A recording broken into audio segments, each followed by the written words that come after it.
सबसे पहला नियम एकादशी व्रत का सबसे पहला नियम है कि आप जिस दिन व्रत करो उसके एक दिन पहले भक्ति का संचार इस हृदय में कर लो।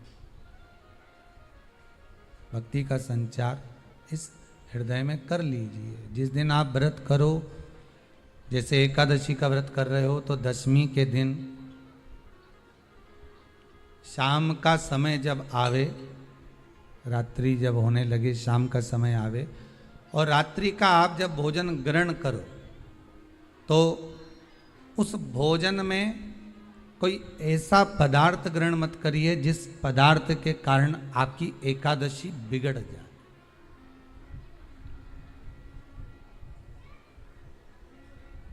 कोई बेकार भोजन में ग्रहण नहीं करना, श्रेष्ठ भोजन ग्रहण करिए दशमी के दिन। और एकादशी का दूसरा नियम बहुत ध्यान से सुनिएगा। जिस दिन आपकी एकादशी का व्रत हो उस दिन प्रयास करिएगा कि अपने हाथ से किसी भी वृक्ष की कोई पत्ती टूटे ना। अपने हाथ से किसी भी वृक्ष की, पौधे की, किसी भी वृक्ष की पत्ती अपने हाथ से ना टूटे। बहुत ध्यान दीजिएगा महाराज। एकादशी का ये दूसरा नियम है कि अपने हाथ से किसी पौधे की, किसी वृक्ष की, किसी डाली की कोई पत्ती टूटे ना, कोई पत्ती ना टूटे, इसका प्रयास करिए।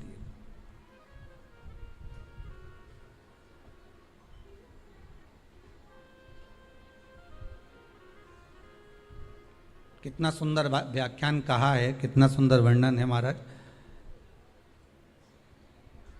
कि मात्र एकादशी का व्रत कर लेने पर, मात्र एकादशी का व्रत कर लेने पर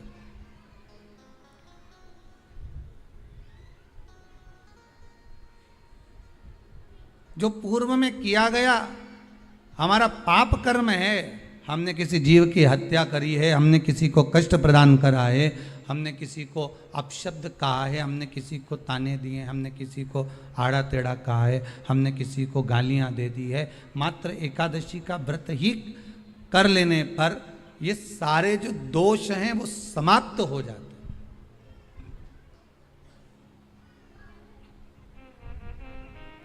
सारे दोष हमारे समाप्ति पर आ जाते हैं।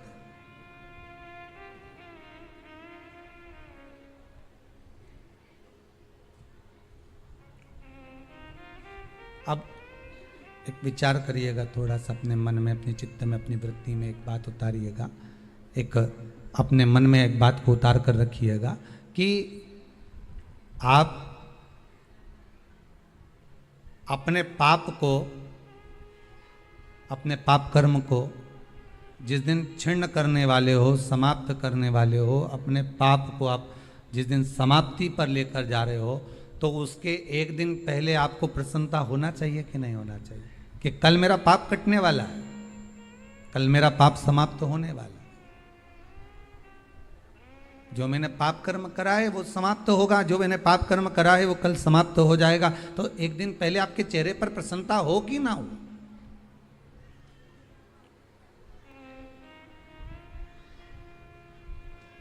और चेहरे पर वो प्रसन्नता आपके आना चाहिए कि कल मेरा एकादशी का व्रत है, आज दशमी है, कल एकादशी का व्रत है, तो कल मेरी जब एकादशी का व्रत रहेगा तो मेरा ना जाने कितना कितना पाप, कितना असत्य, कितना झूठ, कितना प्रपंच वो समाप्त हो जाएगा। इसमें मुझे प्रसन्नता हो, इसमें मुझे आनंदता हो।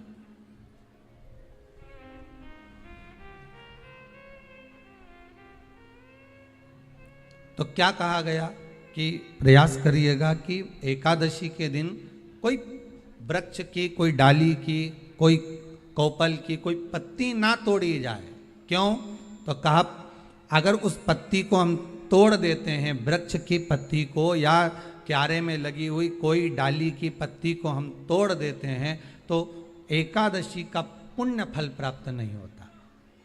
एकादशी का कोई फल हमारे खाते में नहीं जाता, पुण्य फल प्राप्त। अब फिर भले तुम चाहे तुमने मोरदन खाया हो, चाहे तुमने फिर चिप्स खाई हो, चाहे तुमने फिर व्रत का कितना ही सामान खा गए हो और तुमने सोचा कि आज मेरी एकादशी है, तो फिर उसका कोई फल प्राप्त नहीं है, उसका कोई सुख प्राप्त नहीं है आपको, फिर उसका कोई आनंद प्राप्त नहीं है आपको, फिर उसमें कोई आनंद की अनुभूति आपको नहीं मिल रही है।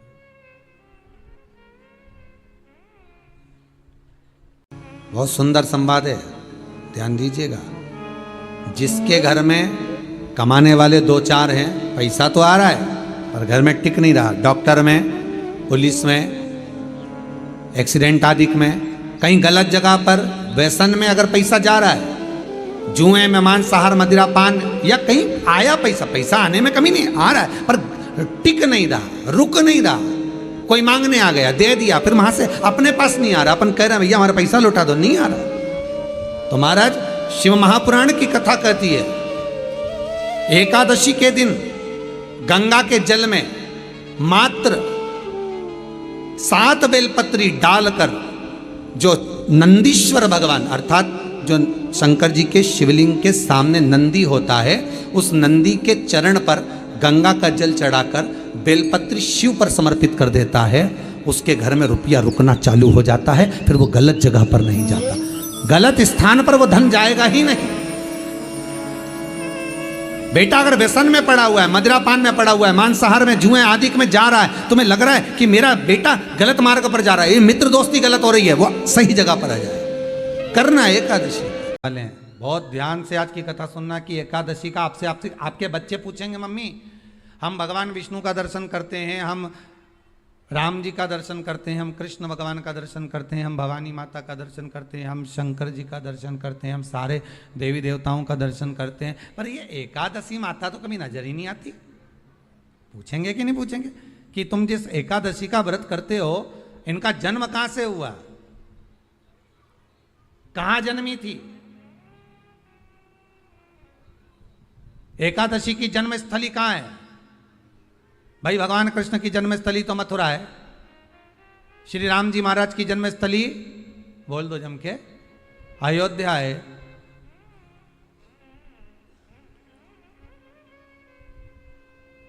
कोई आपसे पूछ ले कि एकादशी की जन्मस्थली कहाँ है, तो आधे लोग तो बाल खुजाने में लग जाएंगे कि एकादशी आखिर पैदा कहाँ हुई थी, जन्म कहाँ लिया था, इसका जन्म हुआ कहाँ था, कहाँ जन्मी थी ये।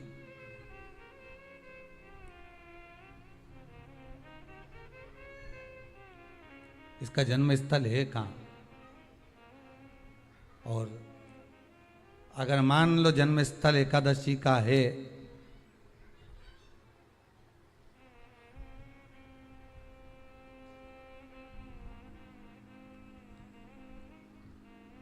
और एकादशी अगर जन्मी है, उसका जन्म हुआ है, और दुनिया के लोग इतना व्रत करते हैं, उपवास करते हैं, तो फिर इसका जन्म स्थल कहां होगा? तो कहा इसका जो जन्म स्थल है वो बद्रीनाथ। कहां पर है? बद्रीनाथ। और उस बद्री विशाल में भी एक गुफा जिसका नाम है हेमवती। क्या नाम है? हेमवती। उस गुफा में एकादशी का जन्म स्थल है।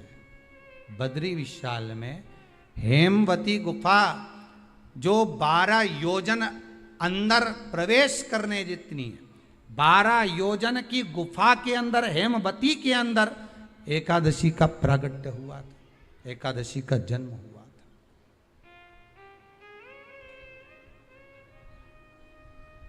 अब तो बता सकते हो ना कि कोई पूछे कि राम जी का जन्म अयोध्या में हुआ, भगवान कृष्ण का जन्म मथुरा में हुआ, और कोई पूछ ले आपका जन्म कहाँ हुआ था, अपन कह सकते ना सीहोर में हुआ हमारा। और आपसे कोई पूछे कहाँ हुए, तो कहीं इंदौर में हुए, कि देवास में हुए, कि भोपाल में हुए, कि मुंबई में हुए, कि पूना में हुए, आपका तो बता दोगे। पर बच्चे आपसे पूछ ले मम्मी तू इतनी एकादशी का व्रत करती है, एकादशी का तू व्रत करती है और सबको करा देती है कि वल्लभ कुल की एकादशी करो, भले बकरी जैसे चरो पर एकादशी करो, और सबको एकादशी कराया, तो कोई पूछ ले कि एकादशी का जन्म कहाँ हुआ था, तो आप कह सकते हो कि बद्री विशाल में, हेमावती में, बद्री विशाल के हेमवती गुफा के अंदर जो 12 योजन की गुफा है, उस गुफा में एकादशी का जन्म हुआ। कब हुआ?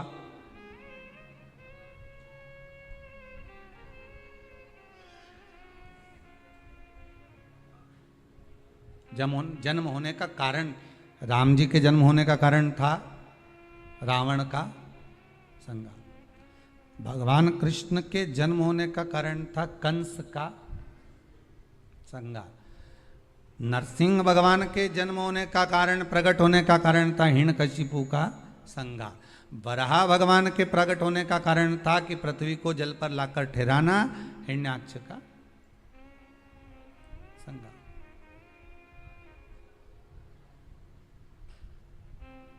तो फिर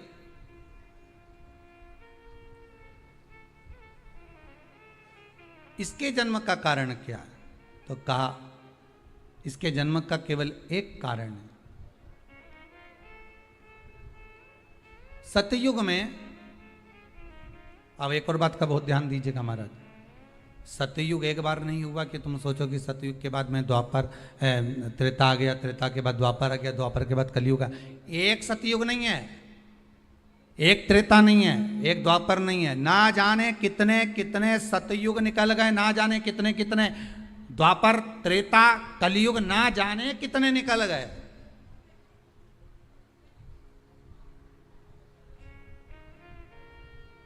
और आप और हम जैसे भी इस पृथ्वी पर ना जाने कितने, अरे जम के तो बोलो, निकल गए। पृथ्वी वहीं की वहीं है, जिस मकान में रहते हो वो मकान भी वहीं की वहीं है।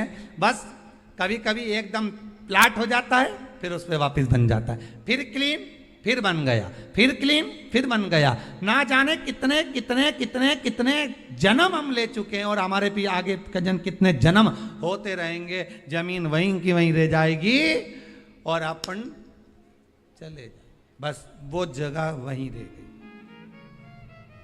जो पहले परदादा जी की थी, दादाजी को मिल गई, दादाजी की थी, पिताजी को मिल गई, पिताजी की थी, उनके बेटे को मिल गई, उनके बेटे से उनको बेटों को मिल गई। मिलते मिलते मिलते मिलते कब वो जमीन भी बिक गई समय की अवस्था में, फिर दूसरे की हो गई। और हम सोच कर रह गए कि ये हमारा है, हम इसके लिए लड़ाई करें, झगड़ा करें। हम केवल इस जमीन के लिए, जरा सी प्रॉपर्टी के लिए अदालत में खड़े, अपना समय बर्बाद कर दिया, और जो पाना था वो छोड़ दिया।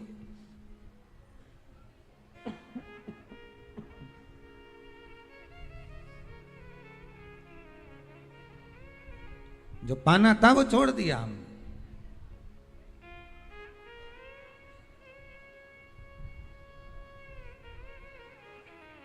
असली रजिस्ट्री तो ये शिव महापुराण की कथा है, जिसमें बैठकर आप 3 घंटा भगवान की भक्ति को जो धारण कर रहे हो, 3 घंटा जो भगवान की कथा को आप श्रवण कर रहे हो, 3 घंटा जो भगवान की भक्ति में आप डूबे हुए हो, 3 घंटा जो भगवत स्मरण में आप लगे हुए हो, बस यही असली रजिस्ट्री है, यही वहाँ काम आने वाली है। इसके सिवाय कुछ काम नहीं आएगा। धन दौलत माल खजाना सब पड़ा की पड़ा रह जाना,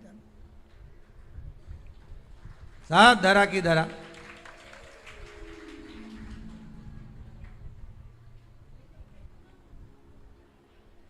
रह गया। वो एक लाइन आप लोग स्मरण करते होंगे, सज धज के जिस दिन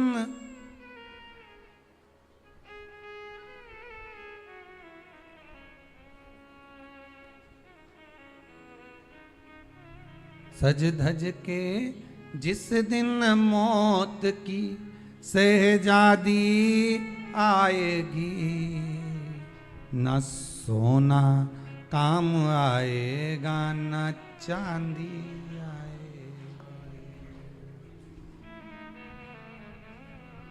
अलमारी में धरा की धरा रह जाएगा, लॉकर में पड़ा की पड़ा रह जाएगा।